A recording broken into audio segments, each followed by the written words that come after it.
আমাকে আবার জেলে নিলে কত লোক আমার জন্য আন্দোলন করবে। ওয়াল্লাহি বিল্লাহি তাল্লাহি কসম করে বলি, এগুলোর পরোয়া করে যেমন কথা বলি না, খুশিতে গদগদ হয়েও কথা বলি না। লোক থাকলে যেমন জজবার ঠেলায় দুই কথা বেশি বলি না, ঠিক তেমনি ভাবে জেলে যেতে হবে এই জন্য এক কথা কমও বলি।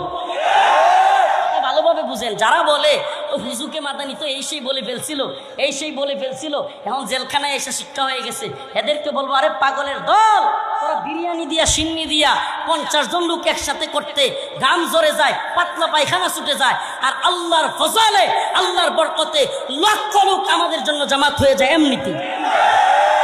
যে জাতি তার উম্মার শ্রেষ্ঠ সন্তান আলেমদেরকে নিরাপত্তা দিতে ব্যর্থ হবে, সে জাতি কখনো সফল হবে না।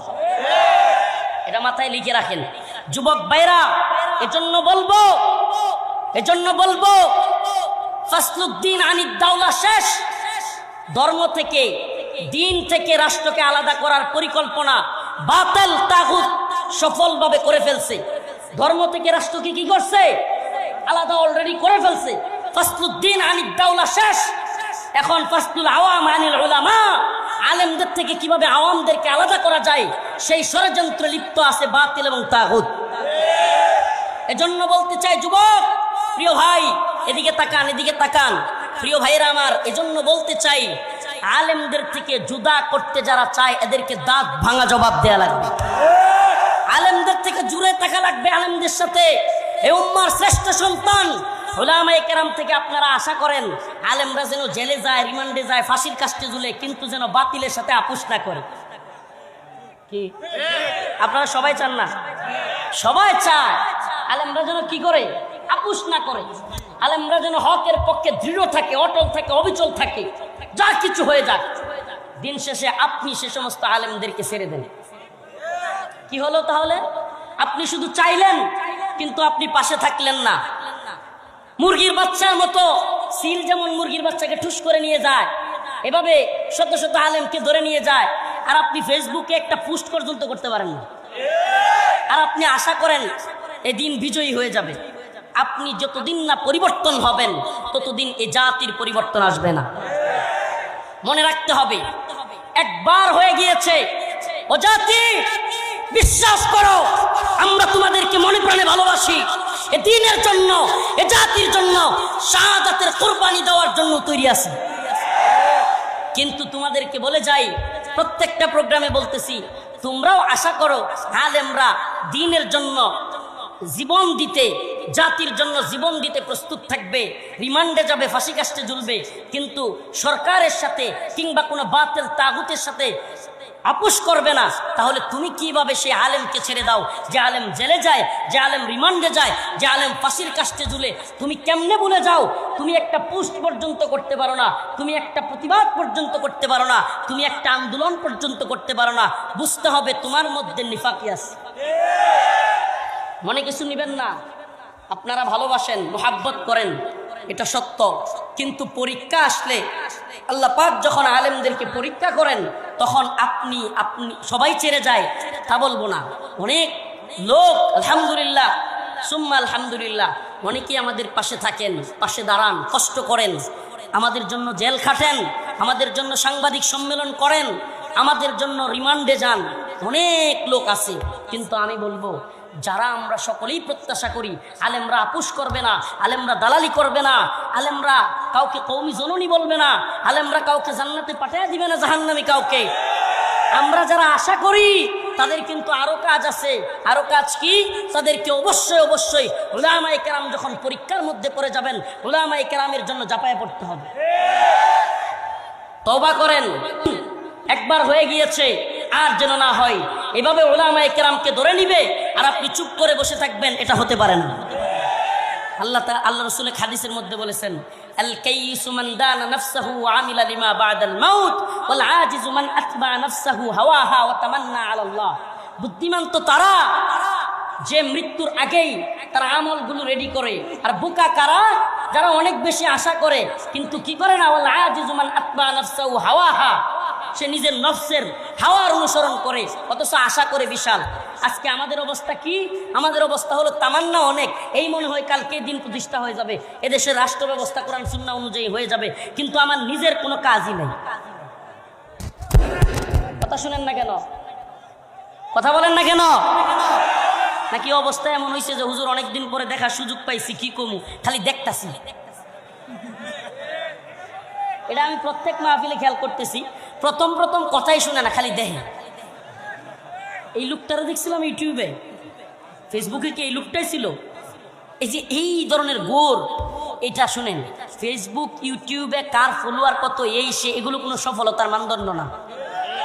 বোকা তো তারাই যারা ফ্যান ফলোয়ার দেখে, ফেসবুকে লাইক কমেন্ট দেখে নিজেকে সফল মনে করে, এদের চাইতে বোকা আর কেউ নেই। জামানা খুব কঠিন এখন। যার ফ্যান ফলোয়ার 50,000 আছে ফেসবুকে, এ ল্যাংডা হয়ে নাচতেও মনে করে যে আমি এটা ভালোই করতেছি, মনে করে আমি খুব ভালো করতেছি, আমি সফল। বুঝেন নাই? চুল কুকরা চুকরা কিংবা অর্ধনর্তুকি হয়ে নাচতেছে, তবু মনে করে আমি মনে হয় সফল হয়ে গেছি। আমরা এগুলোকে সফলতার মানদণ্ড মনে করি না। সামনে 1 লক্ষ লোক নাকি 100 লোক আমার পক্ষে আছে, আমাকে আবার জেলে নিলে কত লোক আমার জন্য আন্দোলন করবে। ওয়াল্লাহি বিল্লাহি তাল্লাহি কসম করে বলি, এগুলোর পরোয়া করে যেমন কথা বলি না, খুশিতে গদগদ হয়েও কথা বলি না। লোক থাকলে যেমন জজবার ঠেলায় 2 কথা বেশি বলি না, ঠিক তেমনি ভাবে জেলে যেতে হবে এই জন্য 1 কথা কমও বলি। ভালোভাবে বুঝেন, যারা বলে হুজুকে মাদানি তো এই সেই বলে ফেলছিল, এই সেই বলে ফেলছিল, এখন জেলখানায় এসে শিক্ষা হয়ে গেছে, এদেরকে বলবো আরে পাগলের দল, তোরা বিরিয়ানি দিয়া সিন্নি দিয়া 50 জন লোক একসাথে করতে গাম জ্বরে যায়, পাতলা পায়খানা ছুটে যায়, আর আল্লাহর ফজলে আল্লাহর বরকতে লক্ষ লোক আমাদের জন্য জামাত হয়ে যায় এমনিতে। তাইলে আমরা গদ হইয়া খুশিতে, আরে কোনো বাজারে দাঁড়াইলে, কোনো গ্যাস পাম্পে দাঁড়াইলে শত শত লোক হয়ে যায়, আলহামদুলিল্লাহ আলহামদুলিল্লাহ। অহংকার করি না, এটা আল্লাহর ক্রেডিট, আল্লাহর বরত্ব, কোরআনের বরত্ব। আমার কি, আমার কি? আরে নাপাকি থেকে, কি বলে, তুচ্ছ পানি থেকে জন্ম নেওয়া আমরা মানুষ, আমরা কিভাবে অহংকার করতে পারি? আবার মারা যাওয়ার পরে কি হয়? আপন সন্তান, আপন স্ত্রীও একদিনের উপরে রাখতে চায় না, গন্ধ ছড়ায় যায়। কিসের অহংকার তোমার? কিসের বড়া? তুমি সফল কি ব্যর্থ এটা তো এই দুনিয়ায় দেখার জায়গা নয়। তোমার সফলতা ব্যর্থতার জায়গা হলো আখিরাত। তুমি যদি আল্লাহর কাছে আগুন থেকে মুক্তি পেতে পারো, তুমি যদি জান্নাতে যেতে পারো, তবেই সফল। ঠিক কি ঠিক না?